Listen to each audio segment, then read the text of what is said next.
sphere of planets known as the Vaikunthas. This will also be explained in this chapter. Such knowledge of the spiritual sky, far above this material sky and its paraphernalia, can be known only by dint of devotional service or bhakti yoga. The power of creation by Lord Brahma was also achieved by bhakti yoga. Brahmaji was bewildered in the matter of creation, and he could not even trace out the source of his own existence. But all this knowledge was fully achieved by him through the medium of bhakti yoga. By bhakti yoga, one can know the Lord, and by knowing the Lord as the Supreme, one is able to know everything else. One who knows the Supreme knows everything else. That is the version of all the Vedas. Even the first spiritual master of the universe was enlightened by the grace of the Lord. So who else can attain perfect knowledge of everything without the mercy of the Lord? If anyone desires to seek perfect knowledge of everything, he must seek the mercy of the Lord. There is no other means. To seek knowledge on the strength of one's personal attempt is a sheer waste of time. Srila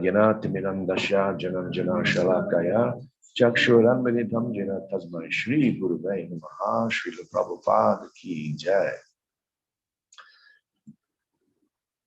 There's a lot of nice verses in this chapter, especially a bit later on, where Lord Vishnu begins speaking with Lord Brahma. But here we see that he is confused. And that's interesting because so are we. That's why we're here. It means if you're not confused, right? If you know what you're doing and you know what's going on and you're confident of what everything is, it means you have no intelligence. It means you're stupid. And if you're confused, it means you're intelligent. It sounds back to front, but actually that's the way it is. People who are just living the life in the material world, thinking that they understand everything and they're enjoying, actually they have no intelligence. They're just covered over. But people, the few out of thousands, one may endeavor to try to become spiritually enlightened. And of those, the devotee becomes very rare. Even of those who are seeking enlightenment, of those, a devotee is even more rare, more rare. So it's a good opportunity, a good option. What's that for? I don't need it. No, thank you. It's a good option. It's a good thing to say that, yes, I'm confused. It means you're using your intelligence. You're not just going on with life, but you're thinking about it. What is this? What is this for? What's that for? What's the purpose of everything? What's the purpose of me? Where did I come from? Who's the source? Right? It's confusing. Bhagavad Gita is confusing. Lord tells Arjuna something in one chapter, and the very next chapter he says, forget that, this is better. And Arjuna says to him, now I'm more confused. Tell me which one. What should I be doing? Right? He also gets confused. It's a sign of intelligence. People are confused. So Lord Brahma's here, sitting on the lotus, looking around, no one else to ask. He hears this tappa, hears this sound vibration, and he's confused. And he tries, like we do, by his material endeavor, to understand. He goes down the lotus flower, comes up the lotus flower, uses his intelligence to understand, and he fails. Using material ability and material intelligence, he fails. And then he thinks, okay, what about this sound? Where is it coming from? Then he starts to think, where is it coming from, that sound? What's the source of that sound? What's the purpose? And then he thinks, what's my purpose? And he starts to deliberate. So here, Brahma, the first spiritual master, supreme in the universe, could not trace out the source of his lotus seat. And while thinking of creating, he could not understand the proper direction of such creative work. Right? So basically, that's where we get to. There's people who get to that platform, they become devotees, right? And as long as they're thinking all is good, then there's no impetus. In Adelaide, in Australia, I joined in Adelaide. So Adelaide City, it is a city established by the British. They planned it in England. They made a map. They planned the city, the roads, everything is planned. They planned the people. They loaded them all on a ship with the plans and the architect and the engineer. And they sent them all to Adelaide and they established Adelaide City. So it's very structured, very organized, well-planned city. It's right on the beach, goes back and there's mountains behind. It's beautiful, very beautiful. It's not too hot. In Australia, it's a hot place. It's not so hot as South Australia, not so hot, doesn't get so cold. Right? Everything is good. So they have planned it. And if you go and talk to people in Adelaide, life is good. We're happy. And so we sit down in Bhagavatam in the Sunday feast and we say, the material world is a horrible place. It's full of suffering. Right? And they think, what's he talking about? This is great. Everybody's got their own house. Everybody's got 2 cars. Everybody's got a job. What are you talking about? This is a miserable place. It's full of suffering. It's very hard to preach to people in Adelaide because they think everything is great. They're searching out those people who are disturbed. Or we have to try to disturb them. And sometimes you find someone's satisfied. Of course, we do it out of envy. We see someone who's resting, sleeping nicely. We poke him because that's our material tendency. Disturb someone who's peaceful. We don't like it because we're not peaceful. So you give him a poke now. He's disturbed. Now I'm also disturbed. Now I'm happy. Material consciousness. But like that in preaching also, we find people who are thinking life is pleasurable, life is going on nicely. Then we find some way to disturb them. Because actually it's not true. Everybody's suffering. We know. Everybody's got something going on in their head. Somebody's giving them trouble. The demigods, the weather, something's going wrong. So we just have to find out from them what's actually underneath. And then when they become a little honest, yeah, this is a problem, that's a problem. Then you see, and we disturb them. That actually it's true. This is not such a nice place. And it gives us a platform for preaching. Anyway, that's sort of off the topic a bit, but here, Lord Brahma, he's confused. He doesn't know what to do. So how does he solve his situation? He tries materially to solve the situation. My Pavasi Prabhu, can you sit down? Thank you. She's moving around all over the place. I'm getting disturbed. Now you can preach to me. So he's thinking material intelligence didn't work. So then he turns on the spiritual platform. He begins to look inside and try to understand. And he can't understand. So then he sits down and he just meditates on that tapa, on that sound vibration. He just meditates for 1,000 years. Right? He meditates for 1,000 years. It's not short, that's a long time. And then after 1,000 years, the Lord is satisfied and the Lord reveals himself. In fact, he reveals himself so much, he comes and stands before him. He comes right there and he appears before him and says, stand up, stand up. And then you see later on verse 29, 30, the Lord actually takes his hand and he shakes his hand. I love that part. That's I like that part. One good thing about Corona, everybody stopped hugging each other. I'm so happy with that. Just paying obeisances and pranams is enough for me. So 1,000 years of meditation, then he got success. And so many times we find devotees, Prabhuji, I'm doing mala, I'm doing 2 mala every day, last 2 weeks, no change. It's not working. Isn't it? People tell you like that. I've been doing for 6 months. I've been doing for 2 years. I don't feel any change.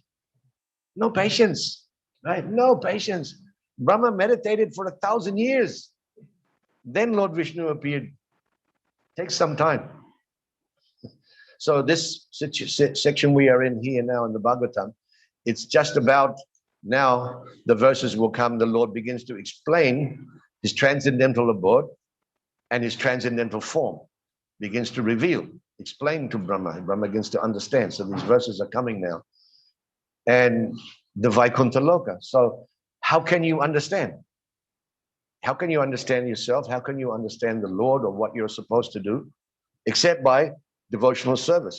How can you understand Vaikuntha Loka, the form of the Lord, the abode of the Lord? How can you understand? The scientists, they think, oh, we discovered a planet. Now Elon Musk wants to put some people on Mars, and that Amazon, voila, he got a satellite, went around and spent around the world in a satellite, big achievement, right? It's a joke. It's a joke. They don't understand anything about the universe.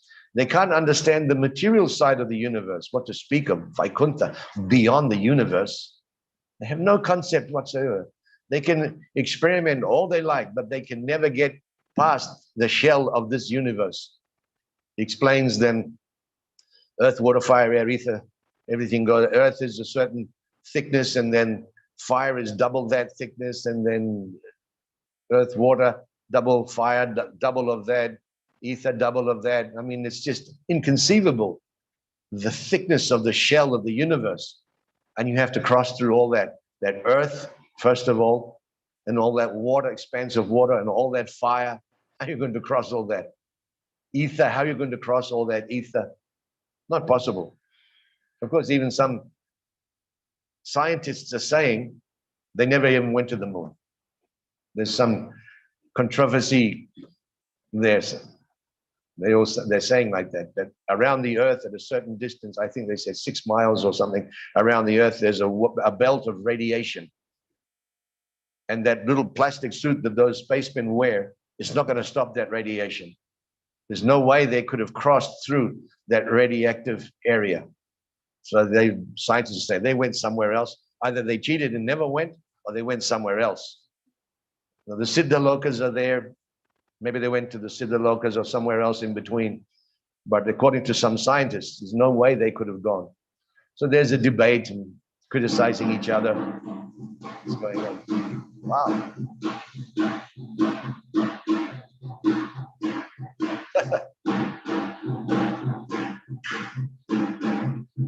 So how can they understand? Right? They cannot understand. How is it possible to understand something that is inconceivable? The Lord is inconceivable. How he's standing before, comes before Brahma is inconceivable. It's not possible to understand. So therefore Prabhupada is saying only by devotional service. The process is like that the Lord reveals himself. And if he reveals himself, then you understand. That's all. If he doesn't reveal himself, then you can't understand. So Prabhupada says in the second paragraph, such knowledge of the spiritual sky, far above the material sky and its paraphernalia, can be known only by dint of devotional service or bhakti yoga. The power of creation by Brahma was also achieved by bhakti yoga. Brahmaji was bewildered in the matter of creation, and he could not even trace out the source of his own existence. He couldn't even understand where he came from. So this Prabhupada makes the point, very strong point, that only by performing devotional service, when we perform devotional service, we develop knowledge and serve, then Lord reveals. So we require that, and that Lord revealing himself, that is Lord's mercy. Prabhupada mentions without the Lord's mercy, he must seek the mercy of the Lord. If anyone desires to seek perfect knowledge of everything, he must seek the mercy of the Lord. There's no other means. To seek knowledge on the strength of a personal attempt is sheer waste of time. You have to have the mercy of the Lord. So this verse is also describing how Lord Brahma gets that mercy. And a good example in the 5th canto of the Bhagavatam, 5th chapter, where Maharaj Nabi, he's a king and he wants a son. It's quite a material desire. There's nothing spiritual about it. But he's a good devotee. Definitely he's a king, he's a great devotee, and he encourages his whole kingdom to follow varnashram and devotional service. Right? But he has mixed desires. So his desire, so he calls all these sages, calls all the sages together, my dear sages, you're great brahmanas, you're pure-hearted brahmanas. I wish to have a son just like Vishnu. Not Vishnu, but just like Vishnu. And so the Brahmanas think, well, pretty mundane, you know, but what to do? He's the king. So they fulfill his desire. They perform a yajna, and Lord Vishnu appears in the yajna. And you're thinking, wow, here's a king, nice devotee, great devotee, better than we are, no doubt, but he still has material desires, and still Lord Vishnu appeared. So that gives us a chance. Then we think, wow, Lord Vishnu is pretty merciful also. Here, he's not, obviously not pure devotee, not like his ancestors, but still had this material desire, and still the Lord appeared. And then you read on a couple of verses, and then the Lord begins to speak, right? Mahajnabi offers his respects to the Lord, touches the Lord Vishnu's lotus feet. He goes to all those devotees and touches the sadhus and touches their feet and bows down before them, takes off his crown and he bows before them.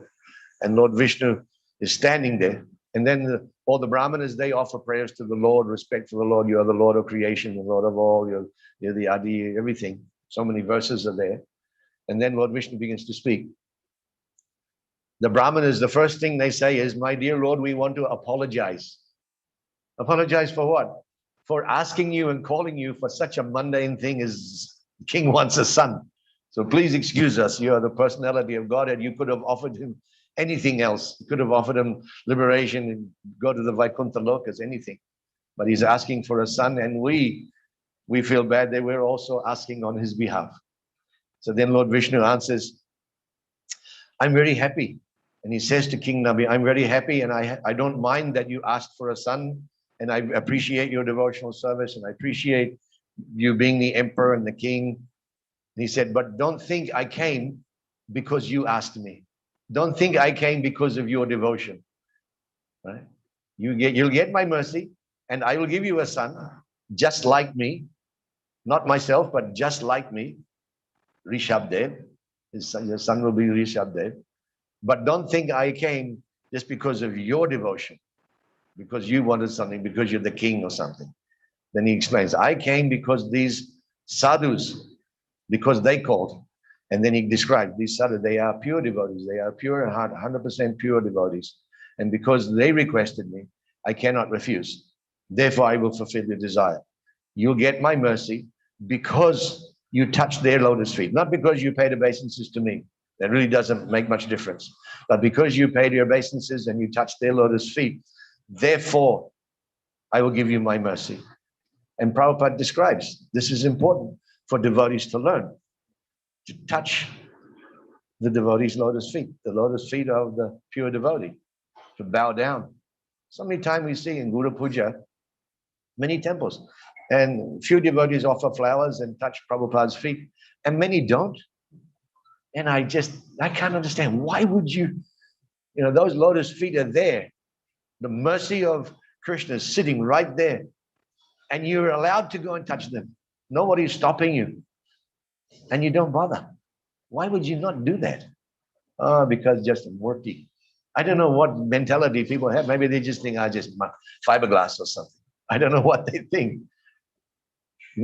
But somehow we force everybody, go, give a flower, go and touch. We had that Gujarati devotee. Maybe you met Mahamurti. You ever met him? Guju? Gopal Krishna's disciple. He's an unusual person, a difficult person.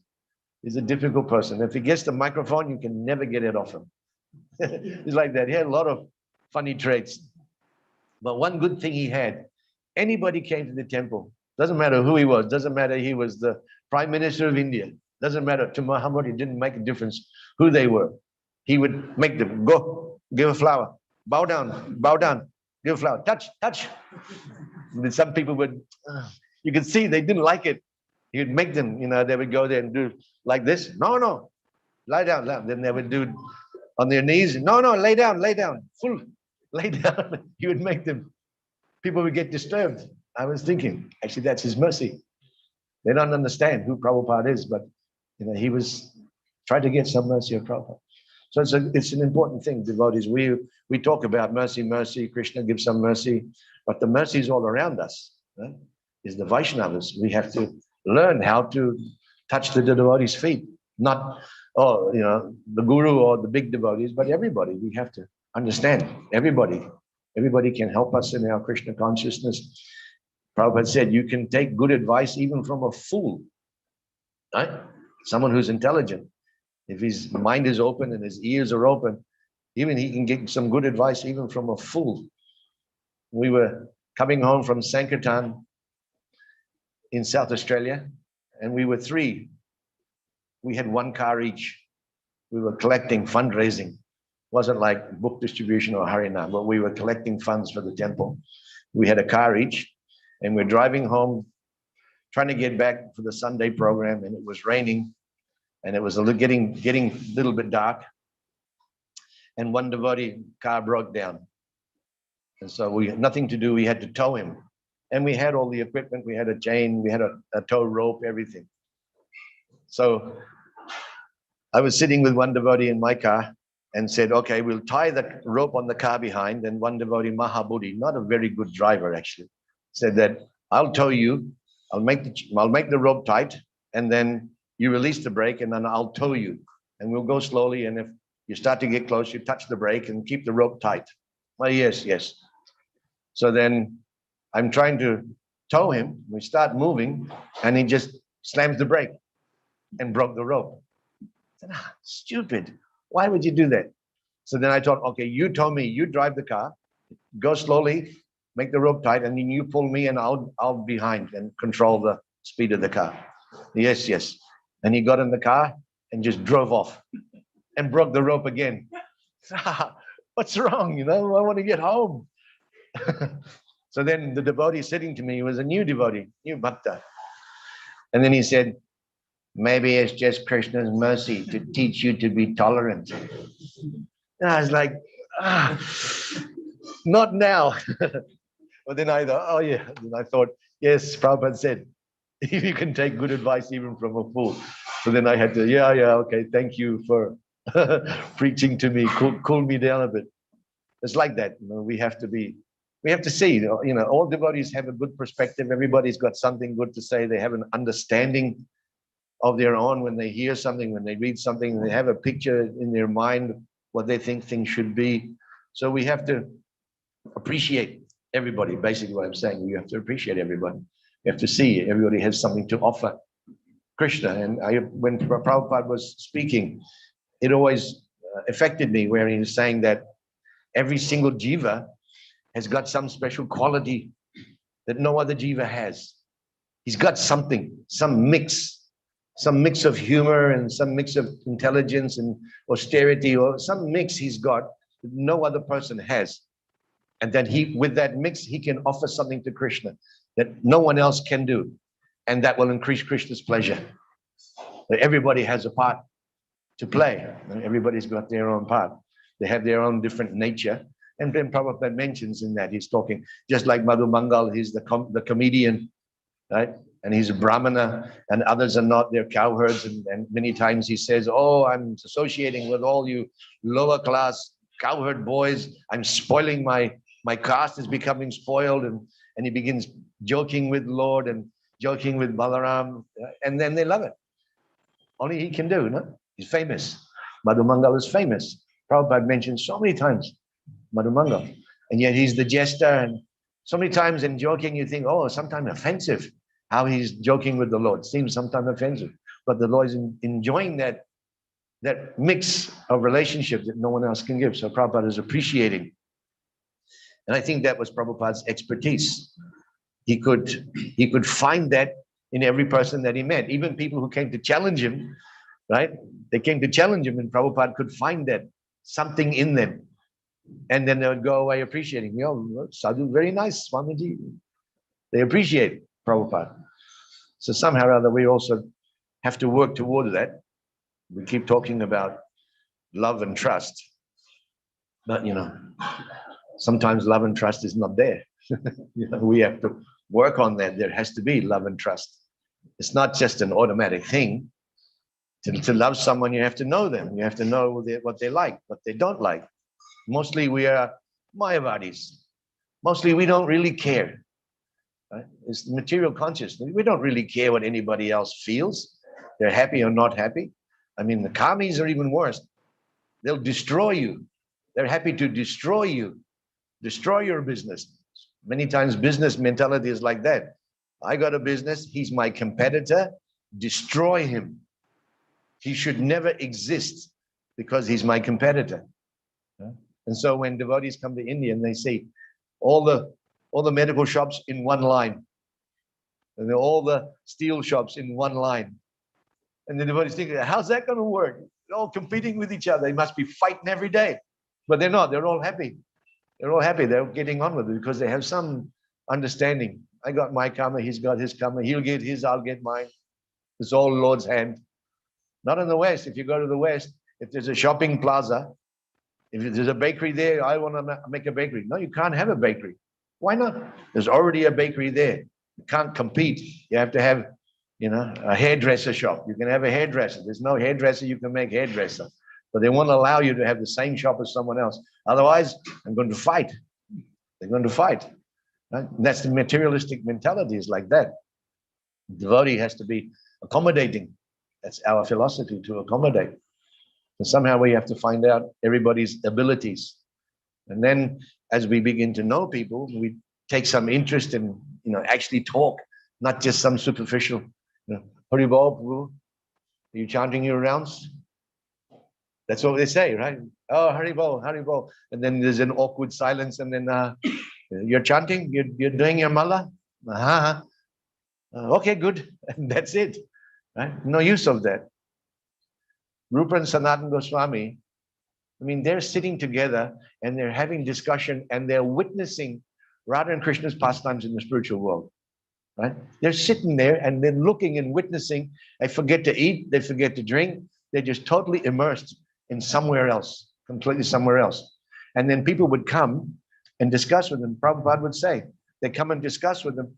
They don't start preaching to them, Goloka Vrindavan, Vaikuntha Loka. They don't start preaching to them. They start, so how's your son? How's your daughter? How's your household affairs? Is your job okay? Are the people treating you properly? Are you having any difficulty? Mundane stuff. But they would develop that relationship. And that's what our good preachers do. Right? You see Devakinandan, he creates relationships with people. He becomes a family member. I'm seeing people who have postponed the marriage because Prabhuji wasn't free. And saying Gopal Krishna Maharaj. I obviously so many others that I don't know them so personally, but I see Gopal Krishna Maharaj, such personal relationships with devotees. And because of that relationship, there's love. Love develops and they become attached like anything.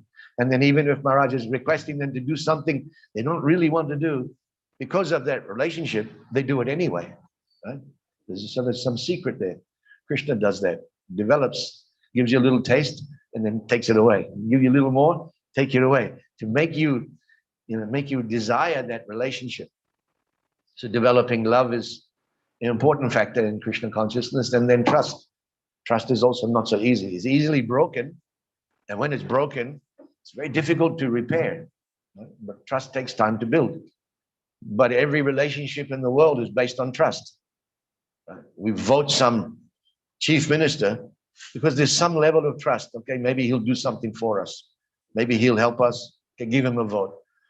If we thought that this guy's mad, he's just after himself, he's just hungry for this and that, then we'll never give him a vote. But because we have some level of trust, okay, try this one out. For 1 year BJP, 1 year Congress, 1 year BJP, 1 year Congress. It fluctuates around. But the same thing, every relationship. How can a husband and a wife remain together without trust? Right? It's all based on trust. The wife trusts the husband, and the husband trusts the wife. Both are jealous, both have this jealousy problem. Everybody has this jealousy thing, but basically there's trust. And when there's trust, then the marriage continues forever. In America, 50%, more than 50% divorce because they don't trust each other. One of them does something that breaks the other one's trust. And then they think, how can I live like this? I can't trust this person. I can't live like this. Then they make divorce. Make divorce. Somebody was saying like that. Brahmachari. right? Brahmachari. Why would you want to get married? Right? Just like in America, 50% of marriages end in divorce. A wife takes half of everything, right? Why would you want to get married? It's like you're going to go on a skydiving from an airplane. Somebody says, "Oh, we'll go skydiving. It's great. It's great fun. It's very exhilarating. There's a lot of enjoyment in jumping out of a plane." Wow. But 50% of the parachutes don't open, right? Who will agree? I'm not jumping out of a plane. There's half a chance I'll die. Forget it. No, 70% is good. 30% won't open. I don't care if it's 1%. I'm not jumping out of the plane. There's a chance I'm not taking a risk like that. So brahmacharis, beware. If you're in America, at least 50% chance your parachute won't open. No point, right? Of course, we're in India. We are much better. We still meet people in India that they do their, what they call silver jubilee, 50 years, silver jubilee. Right? They have that some staircase or something, they say like that. Amazing. So they're there with their grandchildren and great-grandchildren, and they've been married 50 years. How can you do that? Serious level of trust, right? Serious relationship. They're very careful not to break the trust of their partner, and therefore they can last 50, 60 years. I see our chairman in Jaipur, Jyoti Maheshwari. He's a gentleman, right? He's a gentleman. And his wife is such a gentle lady. You can see that. He cares for her so much. And she also cares. And she supports him. Whatever he's doing, she supports him like anything she supports. Amazing relationship. So very impressed to see that. In India, you find it. In other countries, it's very rare. Even in devotee community, even in ISKCON, it's hard to find.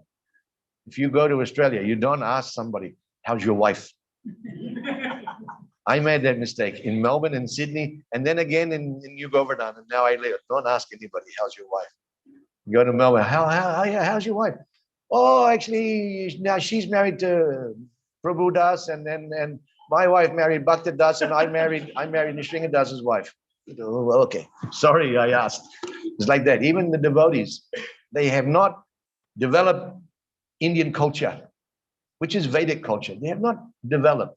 They've got some philosophy, some few slokas and understanding and devotional service, but they have not understood the culture. And because of that, they're not developing those relationships and trust-based. You know, a new bhakta has become a tool of the temple president. It's not that he's just because he needs something done and this guy's good for it, and they use them and use them and use them. And when he's run out of steam, then okay, move him off and get another one. There's a lot of centers like that. Some presidents are expert developing new devotees, making new devotees.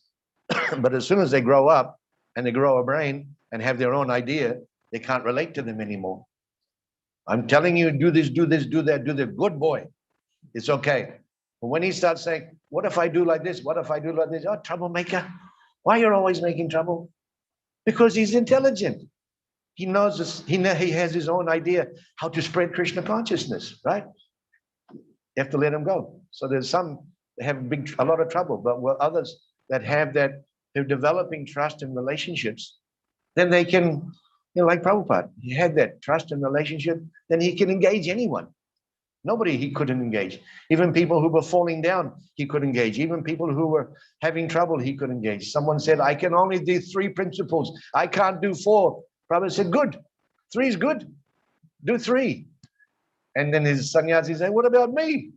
You can do 4, so you have to do 4. He's struggling. He can do 3. Right? So it's an important thing. Only by devotional service can we get to this level. We have to develop loving relationships. We have to learn to trust and have trust on other devotees, give our own trust and be trustworthy ourselves. We say we're going to do something, to do it, become trustworthy. And then by performing self-devotional service, then we can understand Krishna. Krishna will reveal him. This is the process. Krishna reveals himself to us. We begin to understand who we are. We begin to understand who he is. Then we can understand the spiritual world. What is the spiritual world? How is it structured? How does it work? How do you go there? But Prabhupada is making the point here, only by devotional service by performance of devotional service, by being patient, spending one lifetime, seems like a long time, not a long time, one lifetime in devotional service, and go back home, back to Godhead. And we've seen so many examples of devotees. They were more like Maharaj Nabi. They didn't seem like pure devotees. Right? They didn't seem like pure devotees. They were more like Maharaj Nabi. We've seen devotees who have left their body. I mean, not one or two. We know countless cases of devotees who have left their bodies. And we know that, they got stuff in their head just like we have.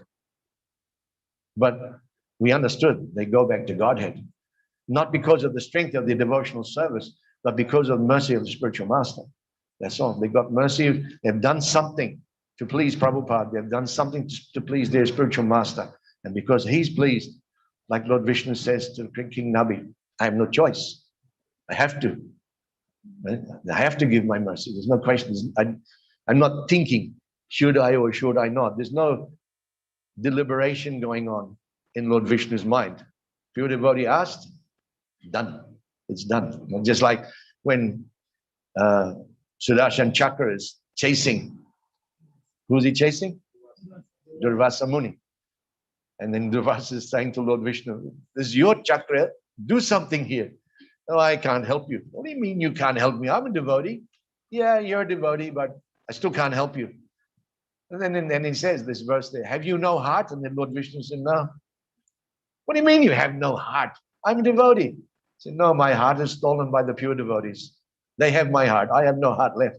Everything is with them. If you want some mercy, you got to go to them. For you, it means Maharaj Ambarish. You get his mercy. I have nothing to say. Right? So good examples for us that somehow rather do something. Be active. Don't be lazy. Do something for ourselves. Also do something to please the spiritual master, and then guaranteed success. It's pretty simple. It's very simple, but it's based on loving relationships and trusting each other, having trust. Right? We don't. We compete. We compete all the time, and we make the problems. We make the problems in our own heads, and we make the problems for others because we compete with each other. We don't trust. We don't love. We don't take the time to develop some relationships. But there's a problem. That's interesting. Here, Lord Brahma is same condition we are, and we see he solves the problem. He does devotional, his service for 1,000 years, meditates on the Lord, and the Lord becomes satisfied and appears and says, right, I appreciate, the Lord says to him, I appreciate your devotion. Fixed, firm, fixed devotion. So steady, 1,000 years. Now you're ready. Let's create. Now let's do something. And you become qualified. Now you're qualified. Now let's create the universe together. I will give you the idea and instruction from within, and you can create. So that's where we are. Any question or any comments? Yes, ma'am. When Krishna met Devaki, Devaki desired to see all the 6 sons who were killed by Kamsa. Krishna did fulfill a desire. Do we see that desire on a material platform or a spiritual platform? Whoa. How can we say anything to do with those very internal devotees of the Lord? Everything is under the platform of Yoga Maya. So everything is some transcendental relationship of the Lord just to create that some unbelievable mellow. Who else could develop that pleasure in the Lord to ask to see those 6 sons? Who else could make them to be seen but the Lord and only she? So that's something, she has that relationship, that special relationship. So she's asking him, how does it, why does it, what is the Lord thinking, what is she thinking? Who knows, who can say? But it's definitely under the Yoga Maya, and that's their exchange, right? Who can have that kind of exchange with Lord Krishna except her? Nobody else can have that exchange. So that's their pastime, definitely under Yoga Maya. Yeah. And so many, I mean, not like that, so many wonderful things, right? Amazing pastimes. Nobody else can do those sorts of things. So quite incredible. And that level of Yoga Maya and that level of love and trust and relationship with Krishna is there. And you get the cowherd boys coming home, go dooli hour, the dust everywhere, the cows in front, the cows are behind, in the middle, everybody's waiting, standing, all the gopis are there, Nanda Baba is waiting, and then all the ladies are on the roof, they're all waiting for Krishna to come. And then the Gandharvas are in the sky, and they're singing the glories of the Lord. They're not singing cowherd Krishna. They're saying Supreme Personality of Godhead is returning home, and they're singing prayers, and everybody's hearing it. They're listening. All the cowherd and the gopis, they're all hearing. Here is the Supreme Personality Godhead, with his expansion, Balaram returning home, as they're witnessing it, and they're singing all these prayers. And the cowherd and the gopis, they're listening to it. Oh, yeah, nice bhajan. But it doesn't change their bhav. They don't snap out, oh, this is not Krishna, this is Bhagavan. It doesn't change their bhav. They stay fixed, right? They stay fixed in their consciousness, fixed in that mellow that they have. You can say whatever you like, he's my friend.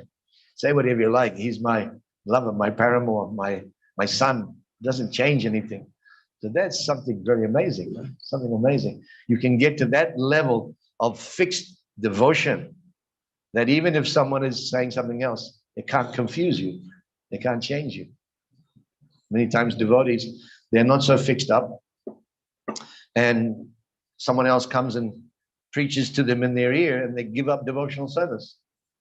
It happened in Italy, because it's a heavy Catholic country, and everyone is brought up with Catholicism, Catholic background. And so at one point, something like 6 pujaris all left the same day and went back to the Catholic Church.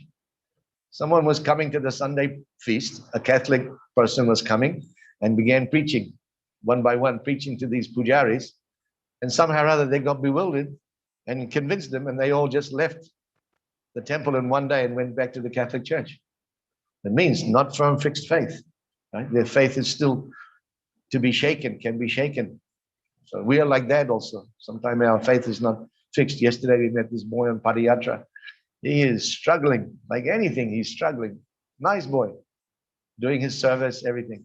And then he came I was sitting alone, so then he came, and I thought I'll have 10 minutes peace and quiet. Then he caught me in the corner.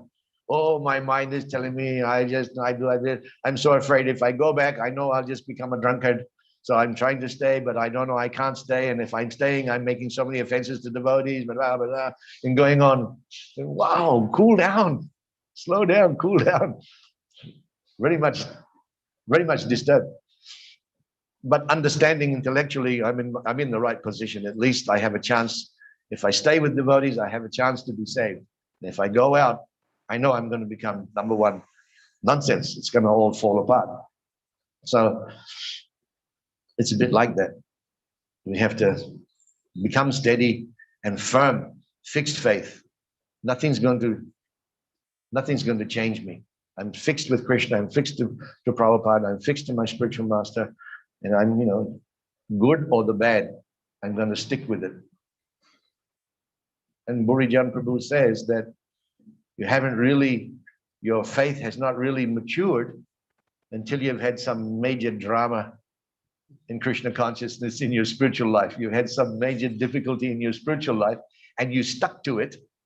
Then it matures you in Krishna consciousness. And okay, even this thing happened, still I'm not giving up.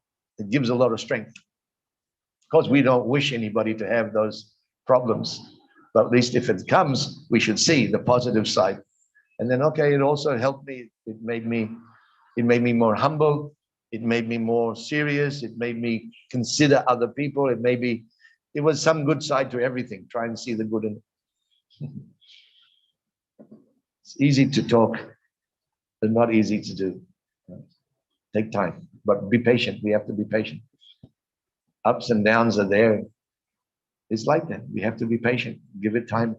Give it time to heal, and give it time to work and see everything Krishna's trying to help us. All right. Thank you very much. Jai Srila